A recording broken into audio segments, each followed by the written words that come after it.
Okay, here we are live. Peg City Soundoff, first show of 2025. Wouldn't have done it any other way. Here we are with Ronnie Ladobruk. Uh, High demand. Happy New Year. Awesome. Let's get it started here. As I just said before, the 3, 2, 1 countdown. I said yours gonna be a little different. We're gonna start it off a little different this time. This is a music show, but something special about you that I've noticed. Obviously, a little bit of time off from music. Good for you. That's great. I want to hear about your 2024. Yeah, it was fantastic. I spent 2024. I was playing in the Holly Davidson band, and we were crushing it, playing everywhere. I had so much fun, and Josh and Holly are like family to me. I love them so much.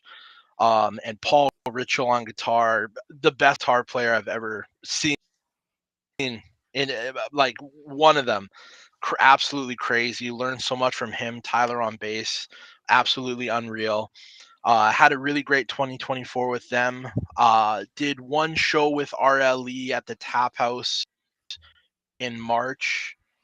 Um, with Matt and Joe and on the fly and really great show. So much killer guitar. It was I had a smile on my face the whole show. Um, but yeah, that was my 2024, and then wrapping it up. I just wanted to take a break from music and spend time with family. Uh, had a experience when I was leaving for a gig, and my daughter ran up and put her arms up, and she's like, "Dad, Dad," and I was like, "Oh, I have to go," and kind of crushed my heart a bit. And I was like, "Yeah, I need to take and refresh and kind of spend some time with the family and kind of." And then I got married in September too, so it was a great time to take a break and kind of focus on other priorities. That's great. That's one thing that I kind of see on your social media. You're always posting your daughter, and I have a young boy too, and I understand. But it's great to see. You post a lot about your daughter and your wife, and you got married, and there was a high school girlfriend, I believe, right? Yeah, yep, she's been a high school sweetheart. Without her, I don't think any of the cool stuff I've done with music. Well, I know for a fact it wouldn't have happened. She's my rock and everything to me. So That's she's awesome. she supports me through everything. And like dad life is the best life, and having a partner who's so supportive is so important as well. So it's a really great thing. Awesome. Great. Awesome. That's how I wanted to start the year. I wanted to hear about the wholesomeness of your 2024. You seem like you're just in a happy place, and that's great. That's great. I'm glad to hear you got a great family there. Always awesome seeing you post pictures about what's going on in your life. Um, so just to kind of bounce to the music thing, Mhm. kind of the burning question for me that I wanted to ask you is, what was your first memory in life of knowing you wanted to do music? Your life knowing I wanted to do music. In junior high school, I've always loved music. Always been a fan of it, especially rock and roll and country. My dad loves country, so it's been ingrained in me to love country.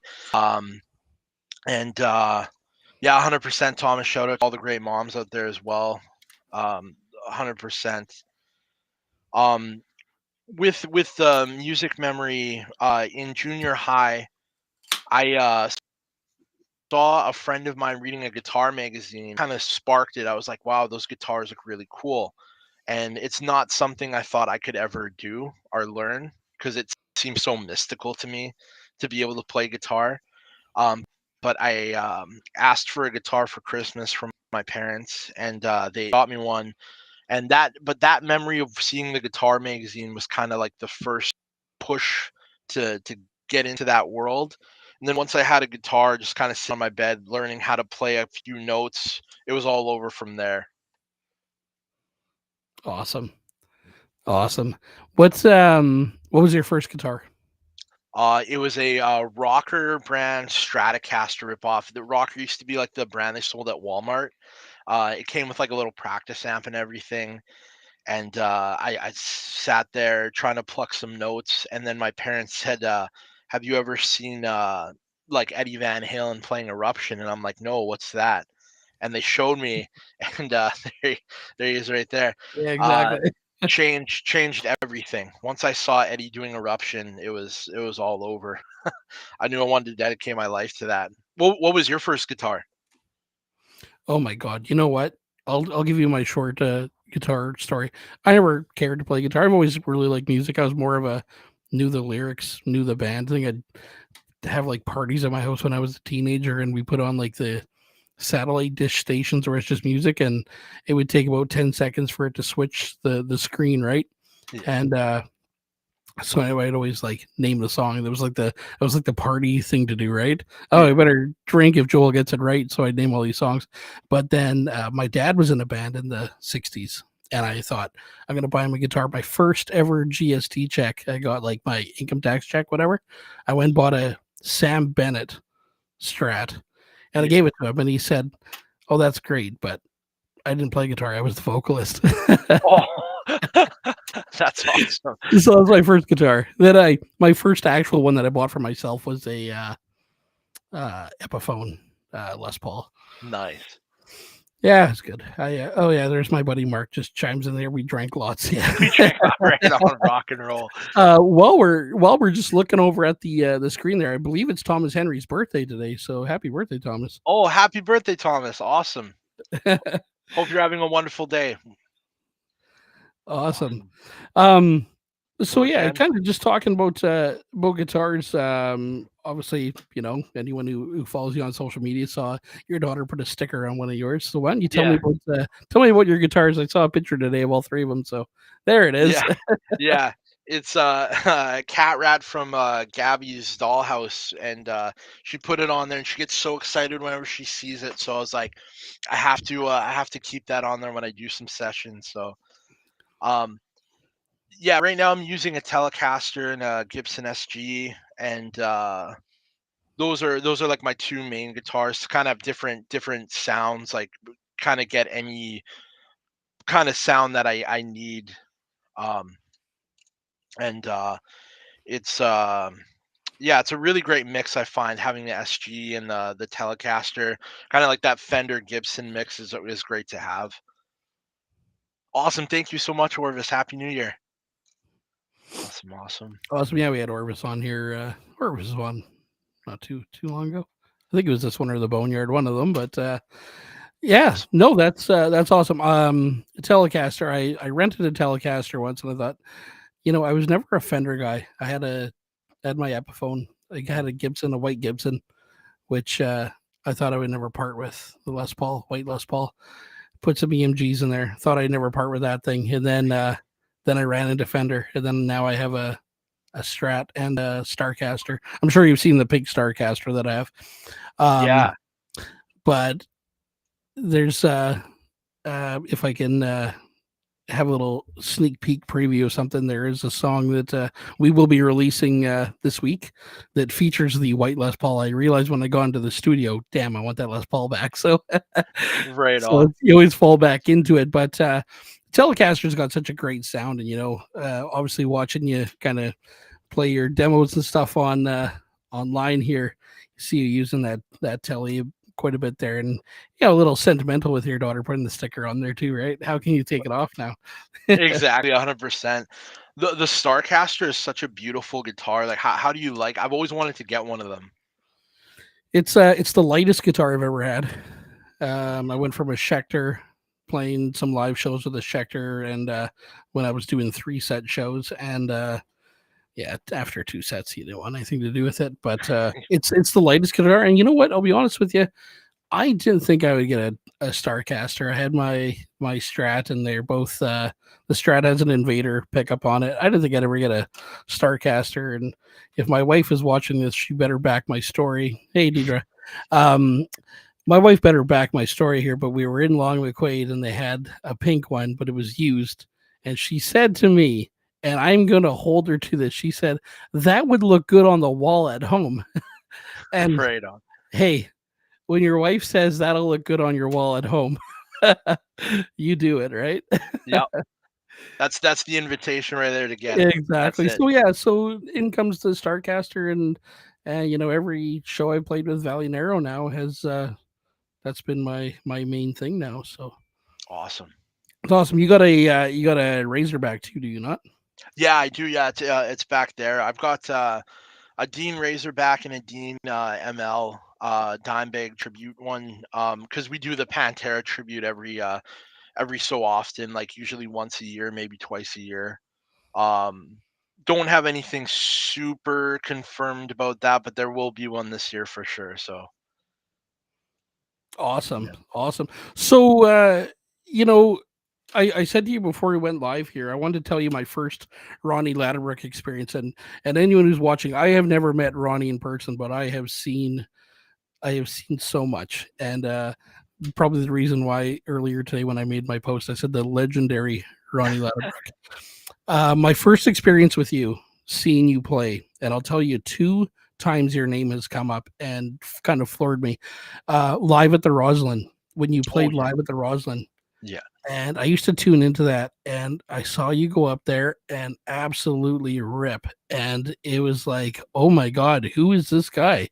And you know, talking with some people. I didn't really know too many people at the time, but just kind of mentioning, oh no, this guy, he was phenomenal guitarist. And I feel that I think that was the clip that I saw you threw the riff of Crazy Train in one of the songs. Yeah, yeah, we had a song called Revelations, and it's an F sharp, so I always do that like during the solo section there. Yeah, unbelievable. So that was my first experience seeing you, and just thinking this is the guitar guy of Winnipeg. And then, you know, as I start meeting other people, Joe Carson, you know, Joe Carson, my Oh, God, here's another unbelievable. guy. So you talk with him, and I obviously wasn't present the night of your guitar night, but hearing about Joe talk about these great guitarists and Matt Corey, I got a show coming up with Matt Corey actually. Nice. Very Yeah. excited to see him play, but another guy who's just a phenomenal guitarist. So they're out there, they're in the city. These great guitar players, they're around, and when you sit and I hear you say, you know, earlier you said working with one of your favorite guitarists there, and it's just crazy to me because I think you're tops, right? You're one of the best. So that was my first experience was live with Roslyn. The second one, I actually didn't see you, but someone told me about you, and I believe you played the Oak. Maybe you were with a band called Reckon So. Yes. Yeah. Yeah. Yep. Okay, so my buddy's band was playing that venue. There was some kind of charity event you guys did, and his guitarist, Cam Candale, don't know if you know him, but they're in a country band, Five More Miles, and he is a phenomenal guitarist. And he said, "Man," he said, "you got to see this Ronnie Ladobruk guy." I'm like, "No, no, I've seen him before." And it's just one of those things, and it just always stood out. And you know, I'm waiting to see you play live again. And obviously, since I started this show, I really wanted to get out and start seeing more local acts. Obviously, see some people chiming in here, some locals here, and and then when you went on your little hiatus there, I'm like, oh my god, I got to see this guy play. Hopefully, he comes back. So Oh well, that really means a lot to me. Thank you so much, Joel. I would say, um, I would boldly say this that Winnipeg has some of the best guitar players in the world living here. I don't think I'm in that conversation at all.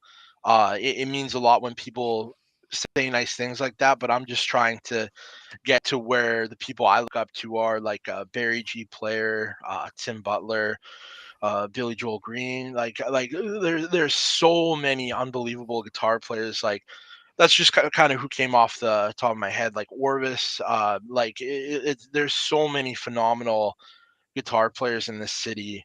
Um, and it's just an honor to be in that scene and to be able to play guitar for people and try to do it at a high level. Because I don't think I'm I suffer a lot from imposter syndrome. I don't think I just want to be like my heroes like Eddie and Jimmy. I'm just trying to be great like them, and it's taken a lot of hard work Um, it takes a lot of time and a lot of efforts. And yeah, I'm just very happy to be in the conversation. And yeah, shout out to Riley and Kevin and the whole Live at the Roslyn crew and that whole community. Just so supportive of music. Um, Here's your wife just chimed in there. I just saw that. My right on. That's Awesome. awesome. And Yeah. that just talking about Live with the Roslyn, yeah, that was I don't know if you've heard before. I've said it a couple times on the show that I feel that was a turning point for the Winnipeg scene. Not that I really know because I wasn't involved with it, but I find that when that happened, it just caught so much attention, Mhm. and it was just such a great thing, and we got this great little booming city of music. I love every bit of it, and right when you think you've seen it all or heard it all, there's a whole other area to it, and that's what I've discovered in the last couple of months. Where met some other people, and I've said it before. I went to the Loud Awards, which the votes are coming in January 15th. We'll plug that show before then, but I went there and I thought, oh, I know some people. I've talked to some people, and I got there and I knew no one, and I heard all these bands I've never heard of before, and now I hear about them all the time. But it's such a great scene here, and I always felt that Live at the Roslyn probably did a little bit of a boost to it. So 100%. Definitely brought a lot of visibility. And yeah, just like such an incredible music scene here of all genres. You could go, I think it's really beautiful. You could go any night of the week and go see unbelievable musicians anywhere, any bar, any venue. There's somebody playing and playing at a high level of musicianship. And I just got to take a second to go back to that guitar conversation here and give Joe Carson a shout out because he is one of, if not the best guitar players I've ever seen as well. And I'm really proud of him and all he's doing, like with Ash and the Arsonist and everything. Because I'd first seen him with Mojo, mm, and the first time I saw him play guitar, um, it just blew my mind that somebody could play like that. And he was so kind and down to earth as well. And I think I'm quite a bit older than him. So it's kind of crazy, like seeing somebody younger than you just like totally destroy you at your instrument and make you go, okay, I gotta go practice. So, but there's so much of that in this city. So, yeah, yeah, no, and hopefully we get another guitar night at the tap house with all the big players, right? yeah, 100%. So we're now in 2025. We're 4 days in. Right. Um, Big year coming up for a lot of bands. Obviously, you talk about Joe there. Ash the Arsonist got some music coming out. I see Jen chiming in here. Jen was on that project. Kind words there, Jen. Love it. Um, there's just some big stuff coming in 2025. What is Ronnie Ladobruk doing in 2025? So, I kind of, with going back to the break that I took here, I kind of had to kind of like restart what I wanted out of music, like my expectations and stuff like that, and kind of what I wanted to accomplish. Uh, my plans are I'm going in this. I've got studio time booked in March to go record a 2-song EP. I'm gonna go do that of completely new songs. This is gonna be just under my like as a solo, like Ronnie Ladobruk. It's gonna be a band, but um, it's gonna be new music, not necessarily like maybe heavy metal or as hard of rock as people would think it would be.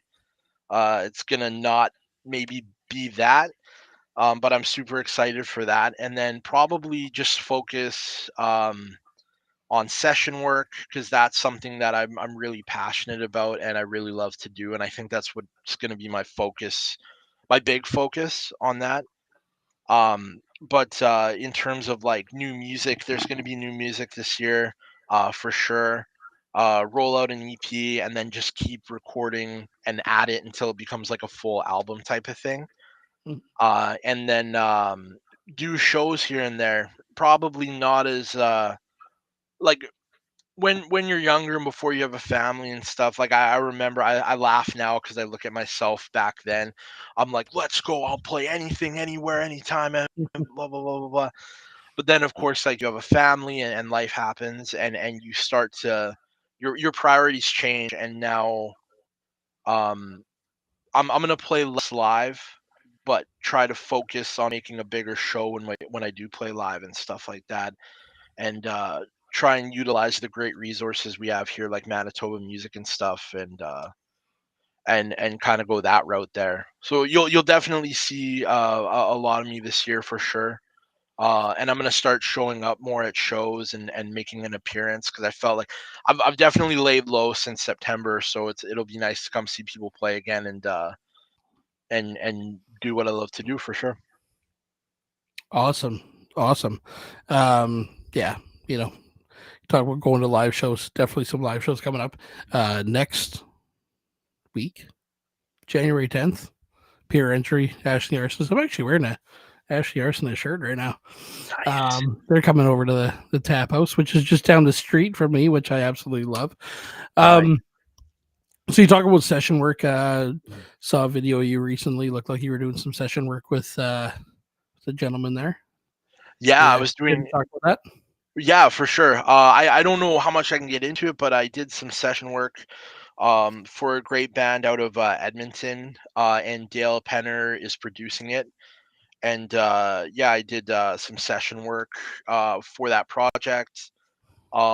Had an absolute blast. Like, working with Dale Penner, like, unbelievable. Like, what he's accomplished and what he's done in his career, just the stories he shares, and then when you're in the thick of it, recording and working, and then like his ear is unbelievable, what he hears, and like what he recommends, and what he can kind of visualize. It's so inspiring to work with somebody like that, um because they've literally, like, what's how do you put it, I'm trying to think, like, he's he's there, like, he's worked with some of the biggest bands in the world, like, he knows what, like, you know what I'm trying to say, like, he Mhm. knows, and to be a part of that and to kinda hear that and learn from that and be part of that experience is crazy. I learned so much from those 2 days that I was in there doing session work. It was awesome. Isn't it crazy when you meet someone who's just got an ear and hear something that you've probably been hearing before, but just Mhm. didn't pick it out, right? Yeah, 100%. I actually did have a moment like that yesterday. Actually, it was kind of funny, um, where we're mixing our EP that's coming out next month, and doing some things, and I thought we had it 100%. And then our vocalist came in, and apparently he's got this crazy ear where he hears everything. And now the song changed a little bit. So what we were going to release 2 days ago is changed now, and we're releasing this other thing. But it's always amazing just get another ear in there. But for you to, for you to work with a world class person like that, it's just unbelievable. And speaking of people world class, heard a little story about Hawksley Workman. Yeah, that was crazy. First of all, I wanna say I'm so excited for your guys' release, like, it's gonna be awesome, I can't wait. Super excited for that. Um, and yeah, Hawksley Workman, that was a crazy story. So, like, it's gonna sound funny to people, but I hate social media. I'm on it so much, and I post so much, but I hate it. I hate what it does to people. Like, I just find there's so much negativity on it. Mhm. But so I was off. I had a Twitter account, and I hadn't logged into it, like, since like, when the pandemic started. I didn't log into it since then. And for some reason, I was like, I'm gonna log into Twitter and see what's up. And I see that I got tagged by my buddy Bruce Tulloch. He's Beers for Breakfast, the radio host at the U of M there. Yeah, U of M. And really great guy, really good friend of mine. He had tagged me in a post. Huxley Workman was like, "Are there any, like, younger guitar players in Canada that can just, like, rip and shred? Looking for somebody or whatever." And this was, like, quite a while ago. Like, this was like almost a year since I was tagged in it. So I logged in and I was like, I messaged Hawksley right away, and I'm like, hey, Hawksley, like, my name's Ronnie Ladobruk, like, this is what I can do on the guitar. If you're still looking for somebody, and he messaged me back, and we struck up a friendship, which is crazy to say I'm friends with Hawksley Workman. But we struck up a friendship, and I ended up doing some session work for a really cool Christmas special that he did. Um, and it was such a crazy thing. He like texted me and said, "Can you lay down like some guitar solos on this track? I would need it by like 2 o'clock today or whatever." And I'm like, "Yeah, I can do that for sure, 100%." So Wow. I made it happen. And yeah, it was super cool to be a part of that experience. Oh, that's awesome. And you know, he's such a phenomenal musician too, and I think he gets overlooked a lot. Yeah, 100%. Um, he's got a he's got a song with um band called Never Ending White Lights, which is basically just one guy. It's kind of like Canada's answer to Nine Inch Nails, maybe Nice. without the aggressive music, but um, great band. But it's this one guy. He does all the music, and he gets different musicians in. But he's got a song called "Warding Off the Spirits," and that was maybe one of my first times hearing Hawksley. And then you start hearing more and more of them. So yeah, it's Yeah, just when I saw your story about him, I thought, well, that's cool. I'm gonna have to bring that up because you know it's he's not. You don't really want to say he's a household name, but the people who know him know the talent that's there.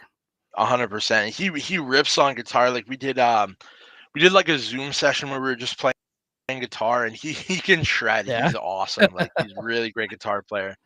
Yeah. that's awesome. Um, Mhm. you know, speaking of great guitar players, who do you got for influences? For influences, of course, Eddie, Jimi Hendrix, Randy Rhoads, Zach Wild, and of course Dimebag. I got Dime Hmm. tatted up there. But yeah, no, definitely those are my biggest influences. Who would you say are some of yours? You know what? I have no clue.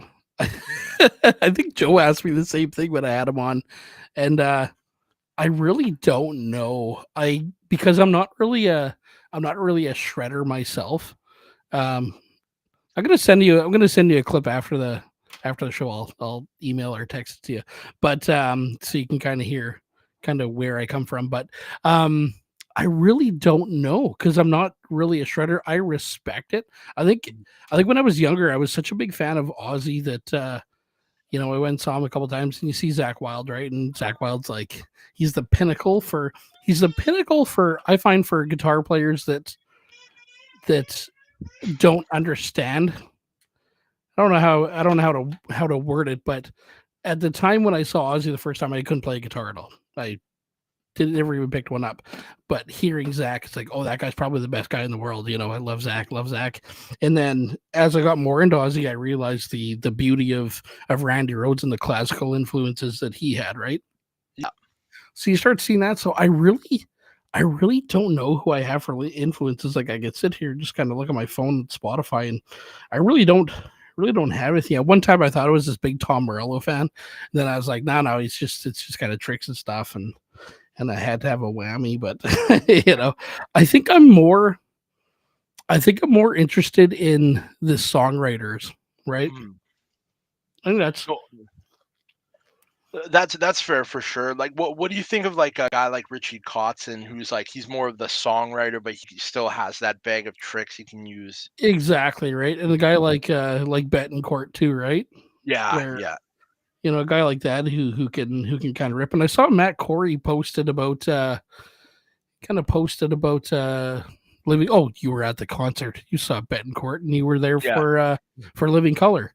yeah, yeah, Their guitar C rips too, right? I've never really got into them, but I saw Matt Corey post some the other day, and yeah, it's just I think the more you kind of follow other guitarists, it kind of leads you down that trail to the next guy, right? yeah, And you sit there and talk about. Sorry, I'm just kind of looking to see because I really couldn't tell you influences, but I think we're just into that the songwriters part of it. But you know, you think okay, so for you, Eddie Van Halen's an influence, but who is Eddie Van Halen's influence? hmm And then you date that back, and it's like, well, who is that guy's influence? And next thing you know, you're where are you, right? So it's always interesting hearing influences, but it's just yeah. My buddy says, remember having that conversation with you about Zach Wild? Yeah, yeah. I don't know. It's one of those things. It's like I've never actually taken a deep dive into it. Even with my playing, I don't know. I don't know where it comes from. And I can tell you one thing though. There's a band that I haven't listened to in years called Tesla. I'm sure you know Tesla. Yeah, yeah, yeah. And Frank Hannon, I think a lot of my lead playing dates back to me being a fan of them when I was like in my 20s, so like like 15 years ago, when I was in my 20s. And I think a lot of my lead playing, it's a lot of like beds and stuff. And when I started playing, I was kind of playing like just parts of songs, like especially off Lateralis, the Tool album, playing a lot of stuff like that. Yeah, And then I remember getting a Guns N' Roses guitar book, and all of a sudden I kind of branched out. And they used a lot of like A minors and G's and stuff. Of course, they were half step down, but I didn't tune down. But I think that's when I really started learning to play, and then I started developing a bit of lead stuff. But I'm not a slash guy. I think it was just kind of helping me along the way. hmm But yeah, I'm gonna Frank Hannon. There's this weirdness about it where sometimes I like play some there's a song that we have with Valley Narrow called Your Name, and there's a lot of like Tesla style lead stuff in it. that's And sick. sometimes I think about it, I'm like, what the hell? Like why is this guy an influence on me? But I don't know. I don't know if he is or not. Maybe I'm just ripping someone else off. Well, that's he's such an unbelievable guitar player. I think he's another guy who gets overlooked for sure. Maybe because he's not as I don't maybe because he's not as like out out there as other guys. I would Mhm. say, but definitely unbelievable guitar player, and that'd be super sick if he is an influence, or even if you just take bits and pieces of the players that you love Yeah. to listen to, and build your own thing. Like that's it's such a cool thing. And just going back to Matt Corey there, I saw that video too. He played that cult of personality lick so clean. Yeah. It was unbelievable. I was blown away because I've been I've been learning that song on guitar, and that's not an easy part. He made it look so easy. Hmm. Yeah. Yeah, exactly right. Yeah, it's pretty crazy. And that's one thing where I'll tell you I'm lacking. I got no pinky. Like I'm I don't use a pinky at all. You know what? Going back to your influence thing, I will tell you one thing though. There's when you hear our stuff, you're gonna hear, and this is the weird thing about my band is it's kind of the songs kind of started folky, and then they kind of took a rock turn to it, which I think I'm more responsible for than I think that's all I'm responsible for in the band is turning it into the rock side. But you'll hear a lot of pop punk style stuff in it, which is weird because they started off kind of folky, but you'll hear a lot of like octaves, like octave chords and stuff. Yeah. But that's a big thing for me in the last couple of years. I've really taken like a pop punk element to songs. There's a lot of octaves. There's maybe too much. It's like Richie Sample where there's too many pinch harmonics in the songs, right? Well, you know what? Octaves. It's funny. Like they add such a layer and depth Hmm. to songs and riffs. Um, there's nothing wrong with that. I'd say bring on more of that. Like it's such a cool like just kind of going back to the beauty of guitar. Like it's so cool how you can have so many different tools and tricks to use to kind of create and paint your not to sound like kind of pretentious but to paint your picture that you're drawing. Like there's so many different tools you can use. So Hmm. Absolutely. What's your favorite guitar solo of all time? favorite guitar solo of all time. It's um hard to ask a guitarist that, right? yeah.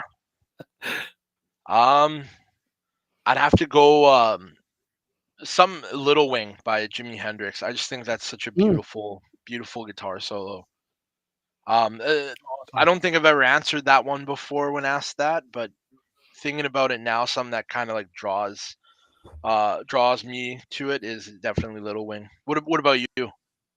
Oh God, I have no clue. You know what? I'm gonna go with it. I'm just gonna go with Comfortably Numb. Yeah, There's a beauty that Gilmore has that he doesn't go out there and absolutely like crush it. He's not all over the fretboard. He places his notes where they need to be. And if Caleb from Distodius is watching this right now, which I hope he is, or I hope he goes back to watch this, Caleb mentioned that to me one day about placing your notes and using the space. Mhm. And that's a David Gilmour thing. That's a big Gilmour thing. He played for the song, Mhm. and I'm gonna say comfortably numb just because I think it's the first time where I was absolutely floored by the playing, right? Where you Nice. Yeah. feel every note and every note counts. If one of those notes isn't in that solo, it changes everything, right? Yeah. But if there was also more notes, it changes everything. So I think it was just I think it's one of those solos that's just so well done, and that stands for a lot of Pink Floyd stuff, actually. No, that's all. Yeah, 100%. Like he's such a world class. I can't even begin to talk about David Gilmour with enough praise. And there's such an art to that. What you had mentioned there, like placing the notes where they need to be. There's such an art to that. Just like there's an art to shredding. There's an art to it all, and kind of finding that balance. It's really beautiful to see and take influence from players like David Gilmour and the greats who know exactly what to do and where to do it. Um, and I think that stuff will remain timeless. Like people always talk about how guitar is dead and stuff these days to try and get clickbait titles and stuff on articles and stuff. There's no way. Like it's timeless. It's timeless stuff. Like No, absolutely right. How about just kind of I'm interested in your view of music because just because of who you are and you've got some real good experience with music. Do you have were you at the Pantera show? I was, yeah, oh, Winnipeg? yeah, Okay. yeah. Did you see Pantera when they were like full Pantera? Never had the Okay. So opportunity. this was my first I didn't buy tickets. I actually was kind of gifted tickets, and I was Nice. in the suites. I'm like, okay, cool, cool. Lamb of God's gonna be there, and they Mhm. actually kind of blew me away. I was like, crap, they're tight, right? But seeing Pantera now, I know Pantera, but I want to bring this up because I know you're a Pantera guy. Mhm. You're a Dime guy, right? Yeah. So I had never, and I'm probably gonna get absolutely mauled for this by people who hear this. I'd never heard Floods before Mhm. until that night. Like, it's kind of ridiculous of a song. Like, it's just a beautiful song. So, so you're at the Pantera show. What is your feeling of that whole Pantera reunion? I it was probably one of the greatest nights of my life.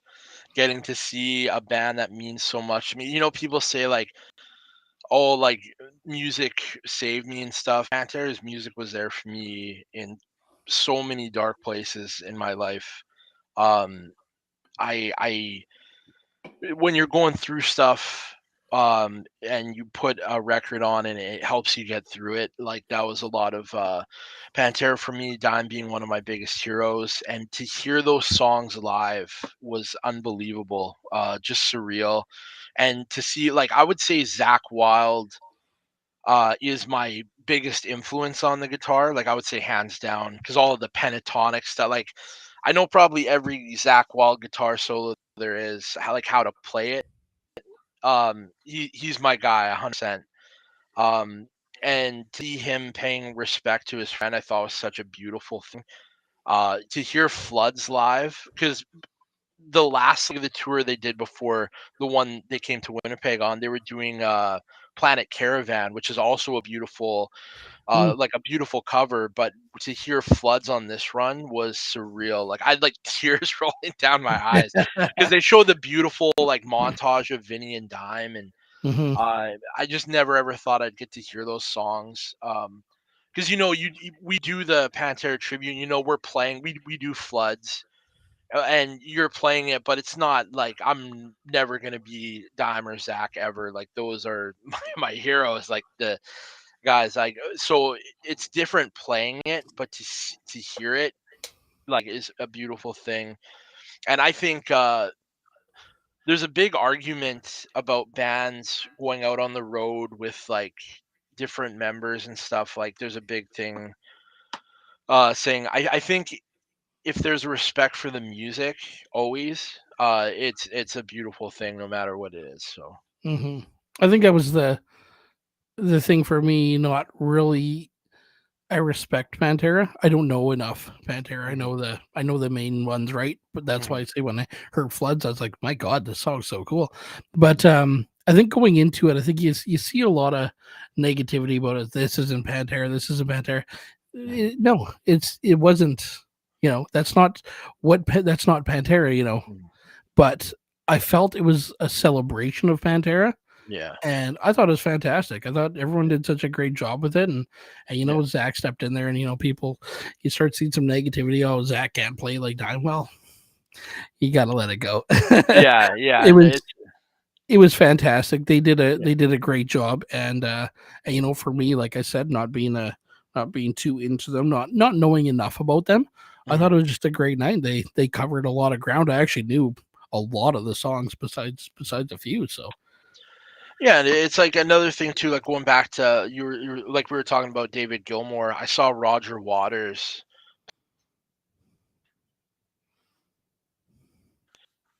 with him. I forget his name, but crazy good. I think he's a set, and he played the solo to "Comfortably Numb." hmm, Was it David Gilmour? No, no, it wasn't. But it was still unbelievable to hear that piece trade, like to hear it live.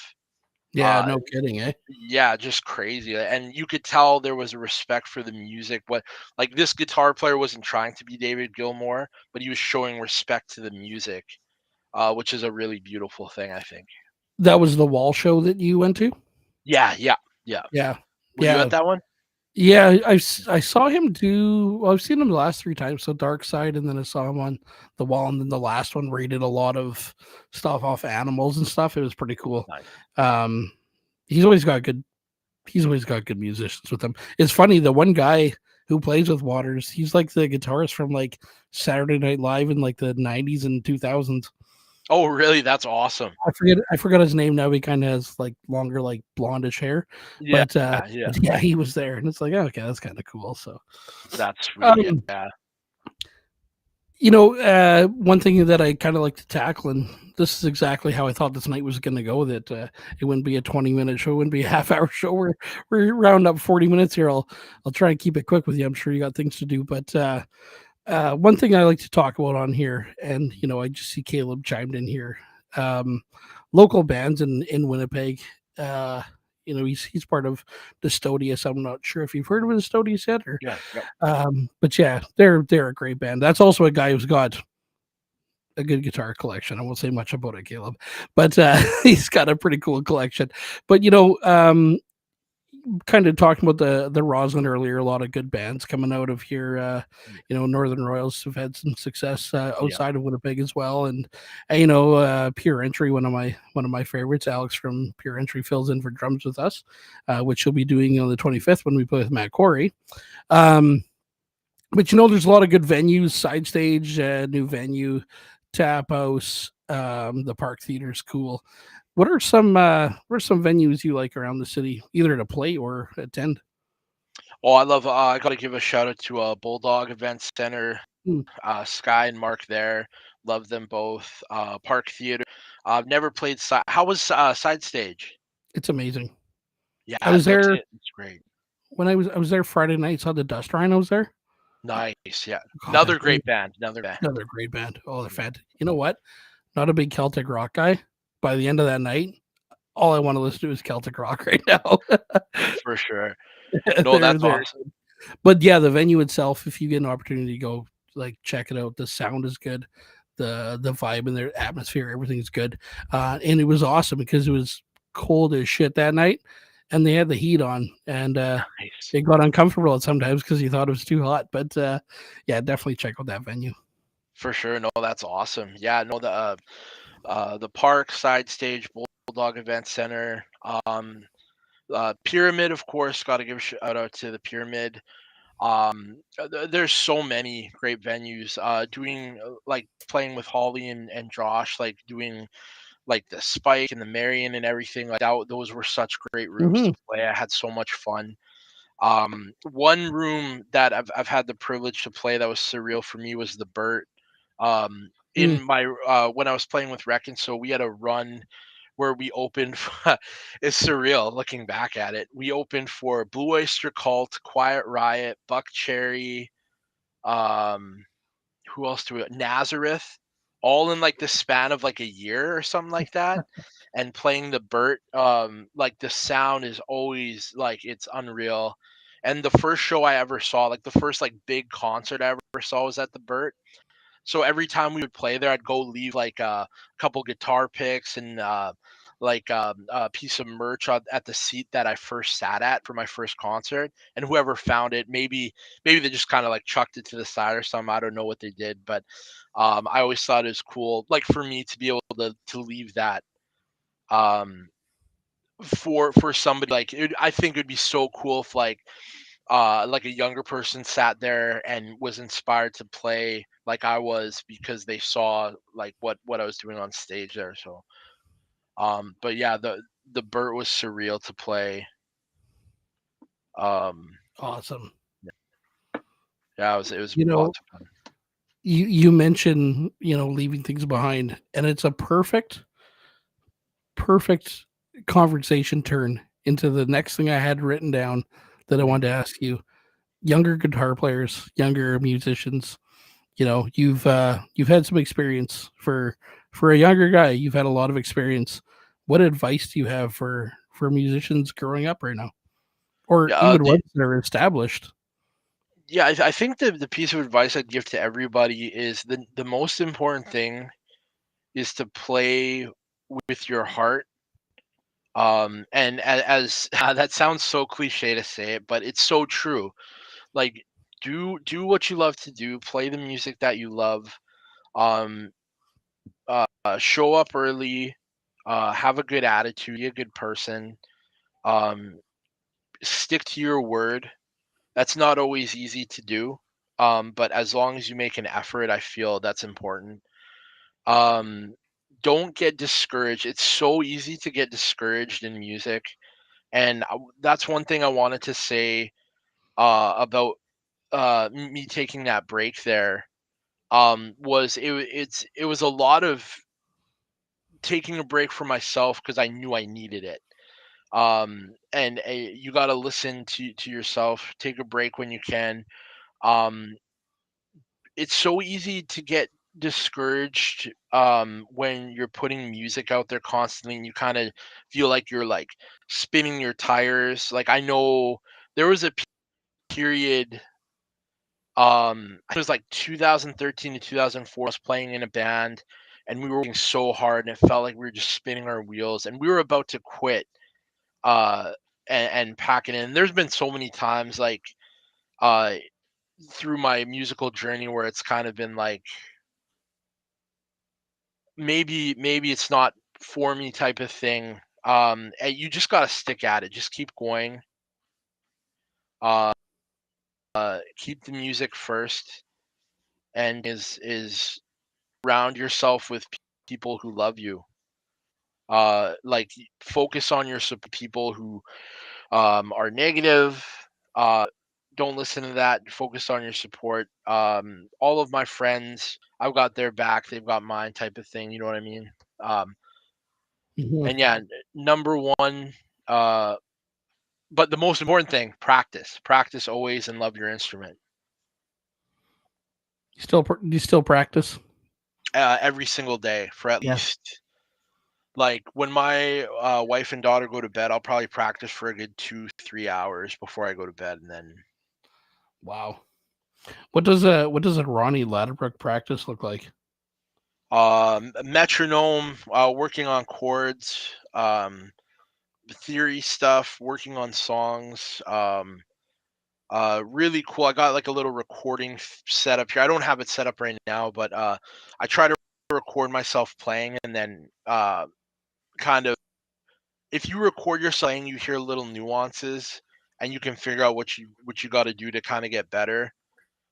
Just keep just there's always stuff to work on, and that's the beautiful thing about music. is there's no this is another piece of advice I'd give to younger musicians coming up. There's no reason to ever have an ego, or kind of think you're the best, because there's a whole lifetime of things to learn, and you'll never learn it all. Like, I went to Nashville to the Country Music Hall of Fame there, and there was this book about Chet Atkins, and he had a quote when he oh, thank you so much, Thomas. Blessings to your family, man. Uh, being a parent is the greatest thing ever. I love it. But going to the Chet Atkins book, he has a quote in there. He says, "Long after I've passed away, people will hear my guitar. They may not know me, but they'll hear my guitar, and that'll kind of live forever," type of thing. Even Chet Atkins practiced uh, to the end of his life, and if that's not a testament, like, he was one of the greatest to ever freaking do it. Like, Absolutely right. And it's so wild to think of the greats that they still practice, right? It's that's wild. um so kind of just rounding things up here, we didn't really touch much on this because I'm sure it's going to come up in a couple of weeks, but I got at you tonight. You're the first show of 2025. Very excited for. Just kind of talk about the show here for a second, but I am looking to get into advertising. I got my, I got my story written up. I got my please advertise on my show. I got that written up, so we're gonna go with that. But Wednesday night I got Impasse and Retrograde coming on. no, Snarky Remarkable. It's probably no. going to be the wildest show that has ever happened here. But on the 19th, we got Holly Davidson and Josh Gray coming on. So we're going to Yep. talk about that. I know you spent a bit of time there with in 2024. You mentioned that you're playing. So what did you find different, or did you find a difference in playing your original music compared to going out and playing covers and playing the sets, the bar sets? Um, well, the biggest thing for me was I really struggled with playing cover tunes. I found, because, like, if you're playing Sweet Child of Mine, you got to have it right, right. And I'm very, like, I like to go off the um grid, so it was a lot of discipline. I had to really practice a lot of discipline, um with, like, learning the actual songs and stuff like that. But it's also just like the work ethic part of it. Josh and Holly, I love them so much with all my heart. Josh was actually one of the first drummers when I started coming to Winnipeg to play at open mics. Shout out to Stan Bergenak. He would host open mics at Dylan O'Connor's down in St. James Mm, there, and that's kind of where I'd come and get to play with, like, Garrett Lay and Stan and Josh, and all these crazy musicians who were, like, unbelievable at their craft. Um, it was so cool doing that, like, kind of starting my journey playing, like, getting to jam with Josh and then getting to spend so much time in a band with him and Holly. But they work so hard. It's unbelievable. Their work ethic and what they put into it is absolutely unbelievable. Like, it's kind of surreal. All respect to them. I love them. They're, like I said, their family. Um, yeah, we would do one set one night, like three sets, and then a totally different three sets the next night. Just amazing. Like, unreal. so much work, hard work, go on such an amazing show. I didn't like You're still doing the same thing, like playing music. I didn't really find I don't get the whole um I find, like, a lot of people who play original music kind of have this thing against playing like, it's the same thing. Like, you're doing the exact same thing. Like, it's all music. I had a blast doing both. Um yeah, I Awesome. didn't really find a huge difference, but No. Oh, that's awesome. That's awesome. Um, Obviously, looking forward to seeing you around in the year coming up here, and wish you nothing but the best. Once again, like we started the show, we talked about your family. That's really how I wanted to start this one, because I see your posts, I see you're happy. You got bragging rights with your with your daughter there. She's always doing something adorable, whether it's a bluey thing or putting the stickers on your guitar. You're Yeah, kind of I stuck gotta with show that this now, over so time. Yeah. Shout yeah. out to Cat Rat. Awesome. Well, Ronnie, it's great having you on here tonight. This was Tracy Granger's way to kick off 2025, and Oh, hey 100% right. Tracy. This is how I wanted to kick off 2025. I wanted to have Ronnie Ladobruk. When you messaged me and said that if I wanted to have you on as a guest, I forget your exact message, but having you on, I thought this is how 2025 kicks off. You're missed in the community. People want to see you around. Your name comes up almost every time I go out somewhere where there's live music playing. Someone brings up Ronnie, and Jen said earlier. I popped that quote up a few minutes ago. There, just Jen. There it is. Here, I'm going to pop it up again. And it says on here, Ronnie is the most humble, kind, and one of the best guitar players in the city, hands down. Jen, I love Jen. She's great. I love seeing her around. But that kind of sums it up, and that is the big thing I've heard about you, is you're just the most humble person. A great conversation tonight. When we're done this, I'm going to send you something for your ears only. For sure. Awesome. Then we'll hear more of that later this week. But yeah, like I said, great talk with you. We'll definitely do this again once you get rolling with your music and get some of it out there. We'll get you back on. This reminds me of the Matt Corey conversation when I had Matt on the Boneyard, that we talked and we went to the hour, and then I felt that when we were done, it was like, you know what? Had about 15 other things I want to talk to him about. So we'll get you back on here eventually, okay? For sure. No, it's an honor to be on your show, Joel. I want to say I'm really proud of what you've built with this podcast, shedding light on so many artists. I'm proud of what you're accomplishing with your band.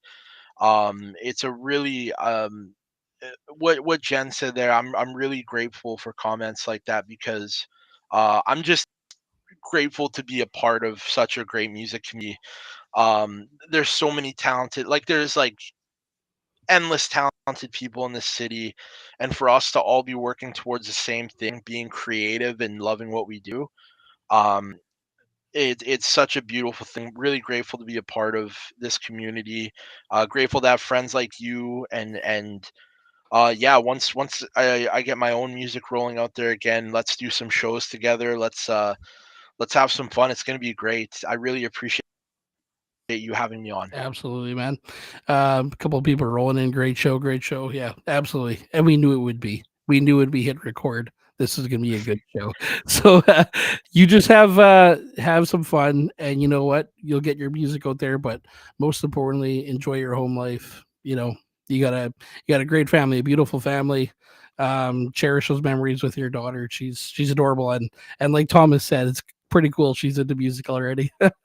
Oh, she loves it. If she wants to play music, the greatest thing for me in my life wouldn't be playing in front of like a million people. It'd be to share a stage with her. That would be the greatest thing ever. As I'm sure, like it would like dad life is the best life, like we were Yeah, saying before. So absolutely, man. Yeah, great talking with you. Let's meet up again on here, or better yet, let me know when you're going out to a show, and I'll see you at that show. for sure, sounds All great. right, bud. Thank you so much, Hey, Joel. Have a have good a one. good night. We'll talk to you later. Okay. Sounds great. Take care. You too. Okay. Goodbye.